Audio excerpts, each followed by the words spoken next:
लेकिन जब चुनाव के नतीजे आए तो बीजेपी के तमाम लोगों ने कहा कि अब हरीश रावत अब क्या करेंगे, कांग्रेस क्या करेगी, कांग्रेस बची नहीं, क्या वो संन्यास लेंगे, ऐसी तमाम तरह की बातें कही। हालांकि हमने जब आपको देखा, दिल्ली में भी देखा, अभी आप प्रदर्शन में भी शामिल हुए, तो हमने देखा कि हरीश रावत तो फिर मोर्चे पर डटे हैं। तो ये जो संन्यास और ऐसी चीज़ें कभी आपके जहन में आया कभी कुछ है रावत साहब? हाँ, मैं एक बात ज़रूर ईमानदारी से समझता हूँ, यदि ये चुनौतीपूर्ण हालात न हो जी, पार्टी को हर सिपाही की ज़रूरत न हो, चाहे वो उम्रदराज सिपाही हो, जवान सिपाही हो, और सबको मोर्चे पर डटने की आवश्यकता न हो, तो मैं समझता हूँ समय आ गया है जब हमको दूसरों के लिए रास्ता बनाना चाहिए जी, और मदद भी करनी चाहिए। लेकिन पार्टी की तो हालत रावत साहब ऐसे कि आपको खुद अभी आगे से मोर्चा लेना पड़ेगा ना। वही मैं कह रहा हूँ। अब ये स्थितियाँ ऐसी हैं, जब मान लिया मैं दिल्ली में नहीं दिखाई देता जी, और दिल्ली में मीडिया की मेहरबानी से हरीश रावत ही नहीं दिखाई देता, तो ये भ्रम फैलता कि हरीश रावत जो है पता नहीं कहाँ है।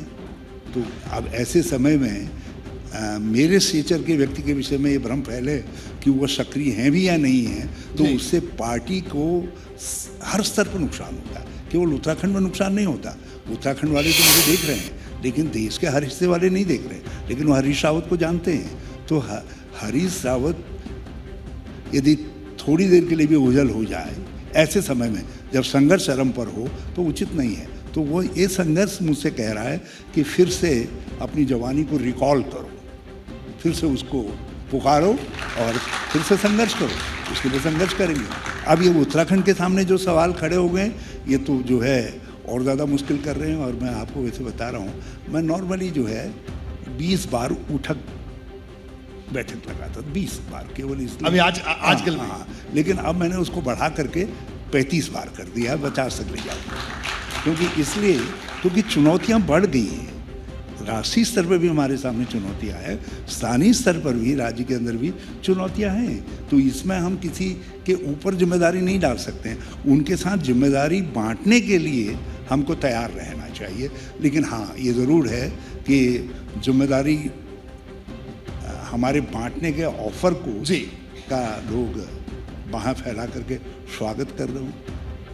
ठीक है, कभी कभी हमारे दोस्तों को भ्रम हो जाता है। जी रावत साहब, ये बताइए कि आप अक्सर जो आप अपने घर पे कभी आम की पार्टी अपने तमाम कार्यकर्ता और समर्थकों को भी आम खिलाते हैं, कभी कुछ खिलाते हैं। सरकार के 100 दिन पूरे हो रहे हैं, तो मुख्यमंत्री जी को क्या खिलाना चाहेंगे आप? ये बताइए कि अगर मौका मिले 100 दिन पूरे होने पर, और जो उत्तराखंड में यहाँ तो सियासत में सब लोगों का मिलना जुलना रहता है, तो क्या खिलाएंगे? पार्टी में आम खिलाएंगे, चाय पिलाएंगे, क्या करेंगे, ये बताइए। देखिए, पहली बात तो यह है, 100 दिन किसी मुख्यमंत्री के मूल्यांकन के लिए काफ़ी, बिल्कुल, और कम से कम मैं उसके आधार पर किसी का मूल्यांकन नहीं करना चाहूँगा। To be fair to Pushkar Singh Dhami ji, मगर इन 100 दिन के अंदर भी ये मुख्यमंत्री जी का, मैं इसको दुर्भाग्य तो नहीं कहूँगा, क्योंकि उनसे सौभाग्यशाली तो कोई दूसरा व्यक्ति है ही नहीं, लेकिन जिस तरीके से ये 4 धाम यात्रा में लोग मरे, तीर्थयात्री मरे, मैं उससे बहुत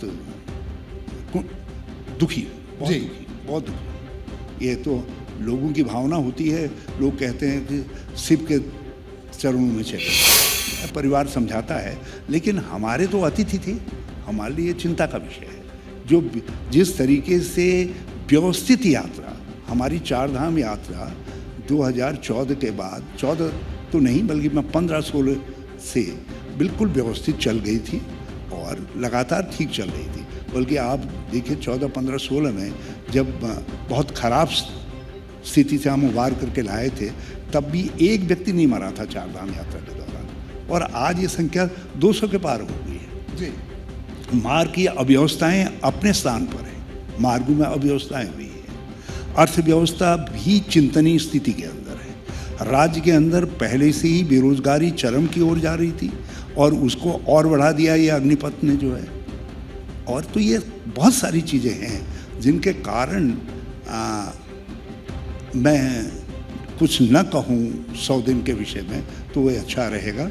हाँ, इतना कह करके मैं आपके प्रश्न का उत्तर ज़रूर पूरा करूँगा कि जब 1 साल पूरा होगा जी। तो उसमें मैं एबीपी को आमंत्रित करूंगा कि आप मुझसे सवाल पूछिए और मैं ज़रूर बताऊंगा कि 1 साल में मुख्यमंत्री सही दिशा की ओर जा रहे हैं नहीं जा रहे हैं। जिस अपेक्षा से लोगों ने उनको चुना है, मुख्यमंत्री के रूप में वोट दिया है, उस अपेक्षा को पूरा कर रहे हैं नहीं कर रहे हैं। और मेरा विश्लेषण पूरी तरीके से निष्पक्ष। जरूर, ये बात आपकी सही है कि मूल्यांकन 1 साल के लिए, लेकिन पार्टी देने की बात तो 100 दिन किसी के पूरे हो रहे हैं सरकार के, तो क्या खिलाएंगे आप? मैं ये जानना चाहता हूँ। कुछ बताने लायक है ही नहीं, कुछ बताने लायक है ही नहीं। बल्कि भाजपा लोगों को आप आम खिलाते हैं, जलेबी भाजपा का खिलाते कोई हैं। व्यक्ति सुन रहा हो तो मुझको उसको धन्यवाद दे देना चाहिए मुझे, कि मैं कम से कम जो है कुछ बुरी बात, जो सही बात है वो नहीं कह रहा हूँ, उसको छिपा दे रहा हूँ 100 दिन की आड़ में। क्योंकि न बताने के लायक उनके पास है और न मैं 100 दिन के आधार पर किसी मुख्यमंत्री का मूल्यांकन करके अपनी बुनियादी सोच को संशोधित करना चाहूँगा। जी राव साहब, देखिए अभी अगर हम चुनावों से पहले की बात करें, कई पुराने साथी वापस आए, चाहे यशपाल आर्या की बात हो, हरक सिंह रावत की बात हो। पिछली बार हम जब मंच पे थे तब वो बीजेपी में थे, आज फिर हम मंच पे हैं तो आज वो कांग्रेस में है। और कई साथी फिर बीजेपी में चले गए।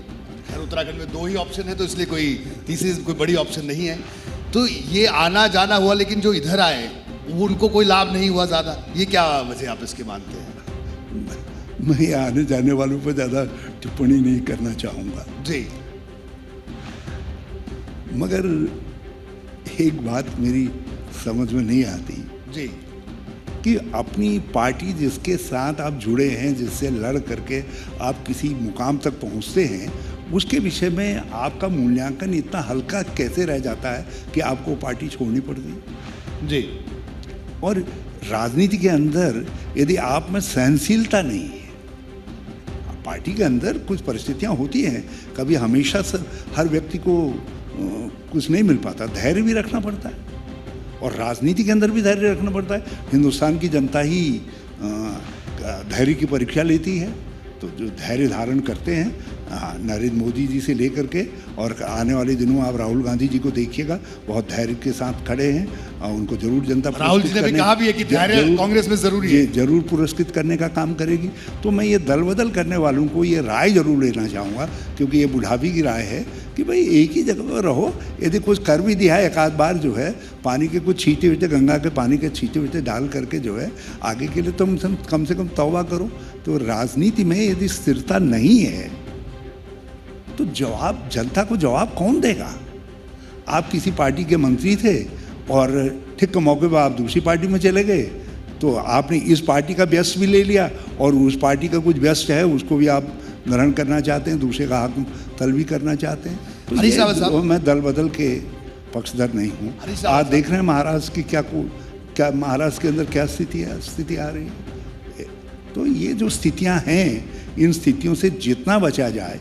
और मैं पिछले दिनों एक न्यूज़पेपर में एक लेख देख रहा था, मधु दंडवते जी का लेख था और लोगों का लेख था। अटल जी ने स्वयं कहा था कि दल बदल कोड़ है, महापाप है और हम इस महापाप से बच रहे हैं।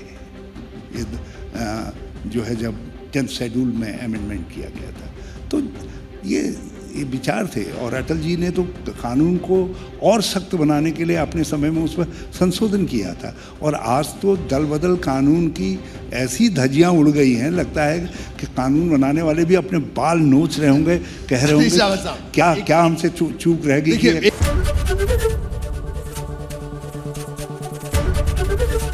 एबीपी गंगा, खबर आपकी, जुबान आपकी।